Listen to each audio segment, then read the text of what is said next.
La matinale d'Europe 1. Nikos Aliagas. Europe 1. Nikos Aliagas, vous revenez ce matin sur l'incendie rue Erlanger à Paris qui a fait 10 morts hier. L'incendiaire présumé est désormais entre les mains de l'infirmerie psychiatrique de la préfecture de police. Vous recevez, Nikos, le docteur Sabine Mouchet-Mage, chef de service de psychiatrie légale à l'hôpital du Vinatier et expert auprès de la cour d'appel de Lyon. Vous êtes à Lyon, docteur, bonjour. Bonjour. Merci d'avoir accepté de dialoguer avec nous ce matin sur Europe 1. On l'a entendu dans le journal de 7 heures, le profil psychologique de cette incendiaire, cette femme de 40 ans. Je voudrais qu'on réécoute le début de ce papier de notre confrère Guillaume Bier du service police-justice. Écoutez. Par 2 fois déjà, la justice l'a considéré pénalement irresponsable de ses actes. C'était en 2016, une affaire de violence, une autre d'incendie dans un magasin. À chaque fois, les poursuites ont été abandonnées à cause de son état mental déficient. État mental déficient, pourtant hier elle n'était pas hospitalisée, elle était chez elle, elle était agitée, la police leur a rendu visite, mais ils sont repartis parce qu'ils, selon leurs termes, ne la considéraient pas dangereuse. Qu'est-ce qu'on peut faire dans ces cas-là, docteur ? Alors, avant toute chose, pour qu'il n'y ait pas de peur collective, il faut signaler que la plupart des malades mentaux ne sont pas dangereux et que les citoyens parisiens comme de la France entière ne sont pas en danger particulièrement. Ils sont souvent dangereux pour eux-mêmes, en fait, c'est ça, la plupart du temps. Ils sont d'abord dangereux pour eux-mêmes et puis ils sont aussi beaucoup plus vulnérables. Et ils ont à peu près 2 fois plus de risques d'être vulnérables que vous et moi dans une situation donnée. D'accord. En l'occurrence, dans ce cas précis... Alors, dans ce cas précis, les éléments qu'on a sont effectivement ceux d'une personne qui était suivie, mais également de quelqu'un qui a été considéré comme atteinte au moment des faits qui lui ont été reprochés en 2016, d'un trouble psychique ou neuropsychique qui a aboli son discernement ou le contrôle de ses actes. Qu'est-ce que ça veut dire ? On peut reconnaître qu'une personne était suffisamment malade au moment de faits pour ne pas être responsable. Ça ne veut pas dire qu'elle ne les a pas commis, ça veut dire que son état mental a impacté suffisamment son état au moment des faits pour qu'elle ne puisse pas en avoir le contrôle ou se rendre compte de ce qu'elle était en train de réaliser. Mais ça n'explique pas. Mais l'irresponsabilité d'un acte n'explique pas tout. C'est-à-dire qu'elle était quand même chez elle et en liberté hier. Alors, c'est une autre chose. Effectivement, ce n'est pas forcément un état qui est durable. Alors, on est manifestement devant une personne qui a une maladie mentale sévère, puisque pour bénéficier à un moment ou à un autre de sa vie de se prononcer d'irresponsabilité pénale pour trouble mental, il faut avoir une maladie mentale sévère.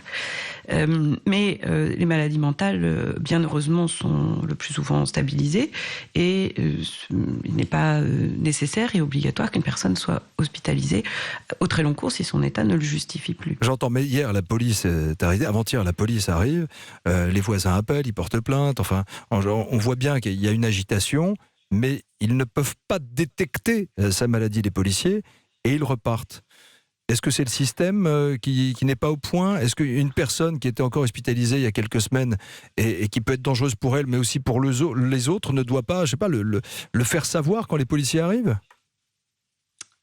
Alors, je pense que la situation pour les données qui me sont connues comportait également un état d'alcoolisation, ce qui est une forme de désinhibition sur un état qui n'était pas forcément aussi décompensé que ce qui aurait été très flagrant pour l'entourage, y compris pour les policiers. Mais ça, évidemment, les expertises vont pouvoir répondre à cette question. Après, je me mets à la place des policiers qui sont appelés de manière assez courante sur des cas d'alcoolisation et de conflits au domicile pour des tapages. Il n'est effectivement pas de règle qu'il s'agisse de l'implication d'un malade mental. Docteur Mouchet-Mage, une femme qui est vraisemblablement à l'origine, parce que pour l'instant elle n'a pas été condamnée, mais une femme qui est à l'origine de cette tragédie, malgré sa maladie mentale, est-ce qu'elle est pénalement responsable de ses actes ? Alors, tout ça, c'est ce que je vous disais tout à l'heure, ça dépend de l'état dans lequel elle était au moment des actes. Et ça, ce sont les experts qui vont pouvoir le déterminer. Sans doute a-t-elle déjà été reçue, puisque généralement, dans ce genre d'affaires, les personnes sont vues très rapidement et secondairement pour pouvoir juger effectivement au plus près de l'état. Toute la question est de savoir s'il existait un trouble mental particulièrement sévère au moment des actes. Si elle était en crise, en fait, c'est ça, voilà. Si elle était en crise, par exemple, une injonction hallucinatoire qui aurait pu lui dire de mettre le feu, auquel cas on est dans vraiment quelque chose de très fort, et à quel point l'existence de ce trouble pouvait oblitérer la reconnaissance de ses actes. Je l'entends, mais l'expertise est vraiment objective là-dessus ? On peut vraiment savoir ou c'est de l'interprétation ? Alors, on fait de notre mieux pour être au plus proche, moyennant quoi, bien évidemment, on n'est pas dans la tête des gens au moment où ils passent à l'acte, mais on fait de notre mieux et la symptomatologie nous permet quand même de répondre. Quand je prenais comme exemple celui d'une injonction hallucinatoire d'une personne à qui on dit de commettre des actes particuliers, qui entend de manière pathologique une voix lui disant de mettre en œuvre des actes particuliers, il est bien évident qu'il ne s'agit pas d'un contrôle conscient. J'entends. Une dernière question, Jean-Michel Ampétier en parlait tout à l'heure sur notre antenne. On a un problème de prise en charge psychiatrique en France. Est-ce qu'on a un manque de moyens, la pression du turnover?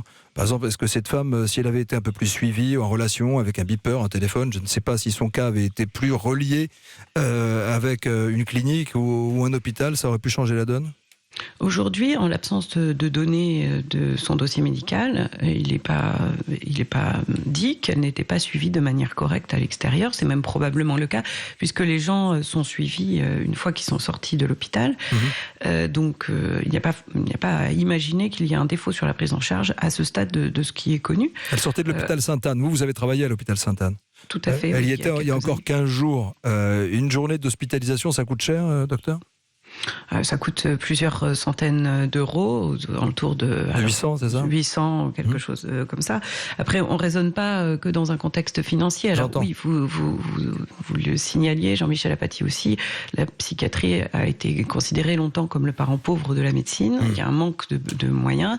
Il y a une demande de réduction drastique de certains moyens qui oblitèrent le fonctionnement, moyennant quoi la conscience professionnelle fait qu'on oriente les soins vers ceux qui le nécessitent le plus et que malgré le coût, on ne raisonne pas dans une logique médico-économique pour faire sortir les gens plus tôt. Il y a combien de personnes qui ont un état mental déficient en France? C'est une question taboue. On peut les chiffrer?